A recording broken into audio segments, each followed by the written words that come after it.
Greetings and salutations, knowledge seekers, and welcome to this video.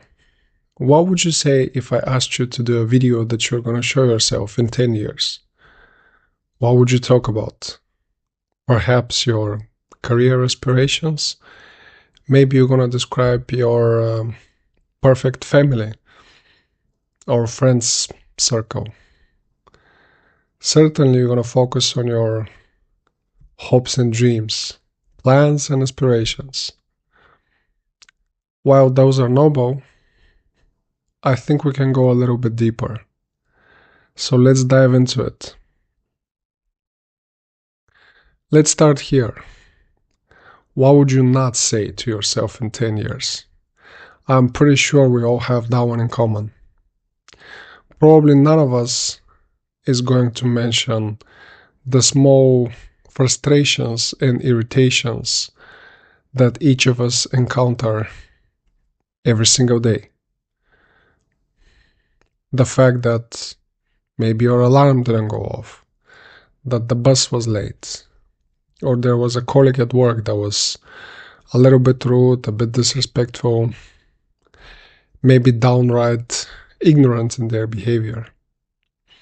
Those things we forget, right? Those are not things that stick with us past the very brief moment in which, unfortunately, we allow them to fully take over our being and our emotional state. I feel that's an interesting note. Maybe these small irritants need to be put in a little bit bigger perspective, in a larger context of our lives. And sometimes we need to stop and ask ourselves, is this really something that I'm going to care about tomorrow, let alone in a month, let alone in 10 years? If the answer is no, why waste your brain space on it today? But let's talk about the positive. Let's talk about our hopes and dreams and plans, perhaps more realistic plans, schemes that we all have for ourselves and the way we envision ourselves in the future. Let's start with the material. Maybe you want a better house, a nicer apartment. Maybe you want to move to a bigger city where you live in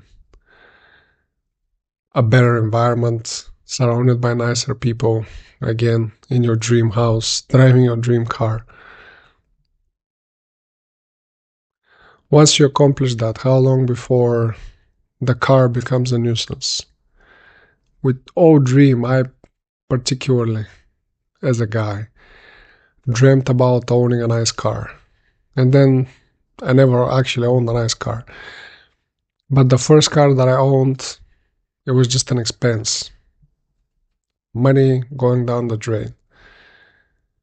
And also I hated every minute driving it because it meant going to work, sitting in traffic jams, waiting for other people that oftentimes are not very considerate on the road, rushing from one place to the next to get to my destination as fast as possible. So this dream, once it got fulfilled, it became a burden. What about your house? Isn't that the same? We all have this vision of having a place that we call home, that we feel safe in, that makes us feel comfortable and fuzzy inside. But once we get it, how long before it becomes just another given, just a part of our life?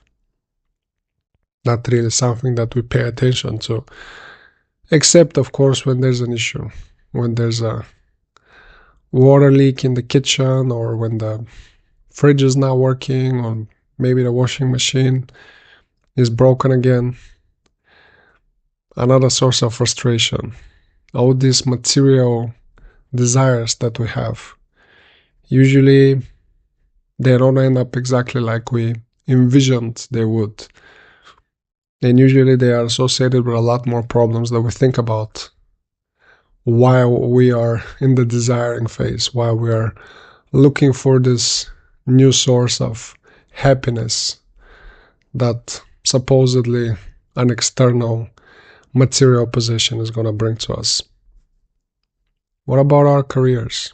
Maybe there's something more there. There sure is. Career development usually means personal development, doing new work assignments, engaging in new type of activities at your profession.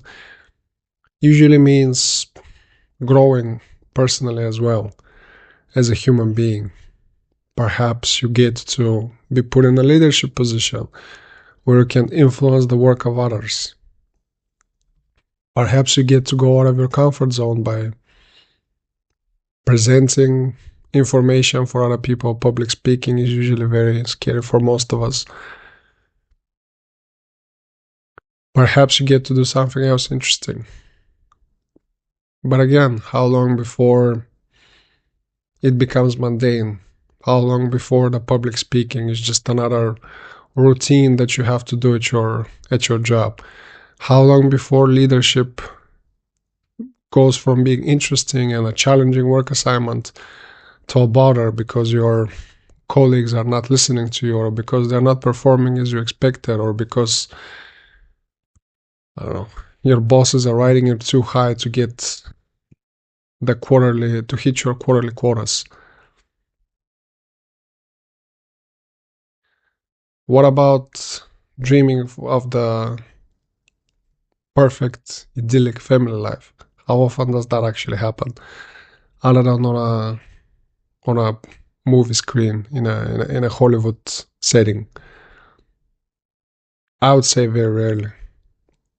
Family is a blessing. Family is something that we should all cherish, and the people that are closest to us are those that we should pay the most attention to and actually try to be better for, and use those as a motivation, particularly our children, to grow personally. But you never know what's going to happen. You never know how your relationship with any of your family members is going to be in 5 and 10 years. You cannot predict these kind of things. And I think that's the whole point of the exercise. That's the whole point of what I'm trying to say here, is that we're scheming, we're planning, we're daydreaming. But at the end of the day, things never work out exactly like we planned them to, or exactly like we hoped, or exactly like we dreamed. There's so many variables that we cannot account for. And that's the beauty in life. That's what we need to appreciate. And also we need to focus on ourselves instead of looking for other aspects of our existence that are external to us, even when it comes to our family, and hope that they will bring us something different, something new, something that would provide meaning to our existence. No, the meaning would come from within. If you set your mind to it, if you want to have one message to yourself, one simple message to yourself in 10 years, let it be this: let me be a better person today than I was yesterday. That's all that matters, today and in 10 years. If I could go back 10 years ago and tell this to my 28-year-old self, that's what I would tell him. Try to be better, try to improve. Focus on yourself. Be a better version of yourself today. Don't procrastinate. Don't let things just go and hope that they'll fall into place. Take over your life. Take control. Be the person that you want to be today. What that means, each and every one has to figure out for themselves. And each and every one of us will not know until 10 years from now. Because we change, our priorities change, the world around us changes. Everything is in constant motion. So planning, hoping, all of this just sets expectations that are probably never going to be fulfilled. So focus on the now, enjoy yourself, and try to create the prerequisites for you to be a better person in 10 years. And let that be your message to your future self. Because 10 years from now, then you can start hoping and planning for what you're going to say to your future self in 20 years. And hopefully that message is the same as the one that you tell yourself today.